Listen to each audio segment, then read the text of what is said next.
There is a secret boss fight in GoW Ragnarok that gives you a pair of very unique items and an armor set, though you do have to be finished with the main story to get them.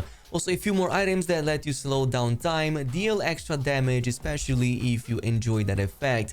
And I will give a quick spoiler warning for some of these if you haven't finished the main story yet, but I'll try to keep it at a bare minimum as much as I can. Now, if you're like me and really like runic powers and the weapon buff mechanics, then you likely want the buff the most out of the permafrost emulation and maelstrom.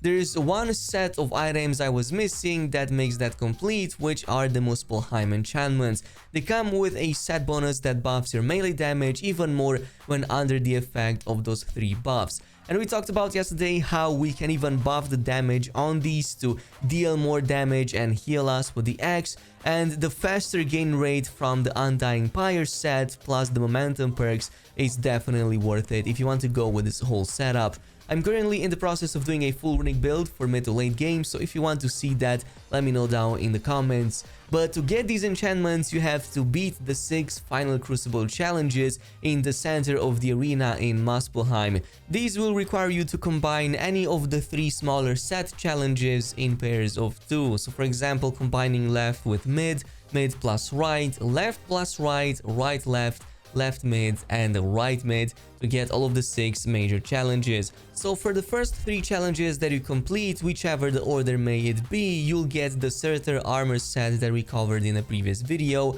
Meanwhile, the remaining 3 will provide more Muspelheim enchantments. There is a faster way to get the Muspelheim enchantments though before getting the Surtur armor set, and that's pretty much by repeating the same combination to spawn the same challenge in the center of the arena multiple times and then get the pieces. Though I recommend just sticking to doing all 6 of them without wasting any time repeating, as you will get them at the end of the challenges anyway. But moving on to number 2, if you're like me, you really like and enjoy the realm shift effect. Being able to slow down time never gets old, and it lets you even better assess the combat field, reposition, or further buff that with a certain item. One awesome item that gives you a slow-mo almost on demand is the Pommel of the 9 realms for the Blades of Chaos. You get this from the Berserker fight in the shores of the Pilgrim's Landing right here in Vanaheim. The boss should not be too difficult, but it's definitely worth it for the item because the handles trigger a realm shift whenever you activate the Furious emulation with L1 plus triangle. And once you do, this will trigger a slow time effect that will last roughly 1.8 seconds right from the very moment of the activation, so your first attack actually starts hitting only at around 1.4 depending how fast you are. And given how easy it is to trigger emulation for the blades, you'll have this in fights almost always, and you're gonna be able to just deal a lot more damage. You can even further combine this with the Undying Pyre's armor set and get the set pieces over there to buff emulation build up much faster. Of course, you can bring it a step above and go full time shift with a proper build, but in this case I would definitely recommend the Round of the 9 Realms and the Hilt of Hofud relic that you get from the main story and really cannot miss. So whatever you do, you just have to finish the main story and you're going to get both of these eventually. But if you really love the Dauntless Shield like how I do, then the Round of the 9 Realms is a perfect combo with that, as it has a chance to trigger a realm shift very often whenever you do one of these parries or blocks. And it's actually quite reliable. Usually the first parry whenever you start combat is definitely a slow time shift that starts at about 1.8 seconds the moment the trigger happens, and then you can squeeze maybe a full chain of attacks in that time span if you hurry. The Hilt, on the other hand, has the longest duration at around 5.7 seconds, making it one of the best relics in the entire game, and especially the longest when it comes to just slowing down the effect. There's a few more that can be situationally good, but for the utility and the fact that you can buff its damage with a certain chest piece, it's probably the best in there. And as I've said, you can combine this with the Berserker chest piece, which gives you a massive damage boost to your melee attacks whenever you activate any relic. In this case, this is the perfect one, as it just slows everything down and you can see those numbers, well, not really numbers, but the HP bar going down.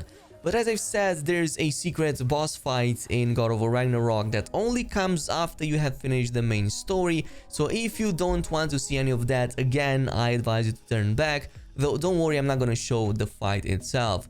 Alright, so if you're still here, the boss fight will spawn in the second room right behind the Crucible Arena in Muspelheim. At some point you will notice that there's a new gap in the wall that lets you traverse until you reach this other side. And here you will have to fight a certain boss of the more avian nature, and if you defeat them, they will give you 3 items. One of them includes the Round of Obliteration for your shield, another one is the Queen's Armor, and finally also the Queen's Roar Runic Summon. The round here is what I find the most unique, as it gives you a new type of attack for your shield. If you hold down L1 for just a couple of seconds, you will notice that there's a new buff appearing, and if you unleash it with L3 while holding L1, you're going to throw or launch this volley of Bifrost shards that auto-track the enemies and debuff them with the same nasty effect that they also apply on you. It's actually decently strong and much stronger on the second shot, as you both get the damage explosion and the damage impact from the Bifrost, which I think is really awesome. By the way, one thing I was surprised of is the fact that this skill actually lets you build Immolation and Permafrost charges, which makes it perfect with a stone wall combo, for example. Especially on higher end difficulties, you can basically just hide behind the shield and then spam the Bifrost attacks whenever you have enough room for that, and then unleash L1 plus triangle once you have built all of those charges. Now, the armor set is unfortunately not for Kratos, as the name implies, but actually for Freya, but it's arguably her best looking set I've seen so far. It features golden protective armor, golden chainmail, and some nice red accents. It's not like she's on any shortage of options anyway, but this is by far the most unique I've seen so far in the entire game. The Queen's Roar is also the attack that we get, also for Freya, and definitely worth it for the AoE and the good stats. Compared to all of her other runic attacks, this is pretty awesome all-arounder with an almost maxed out damage and stun and a pretty decent runic.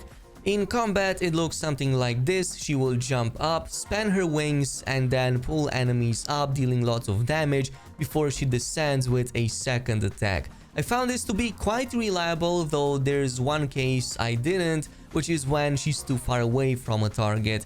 Better to just stick close, call that attack, and then run away in case you need to, otherwise you're just going to miss it completely. But if it does land, the stun is definitely worth it and the damage is quite okay. And that concludes today's video. Thank you so much for watching, and I'll see you guys in the next one.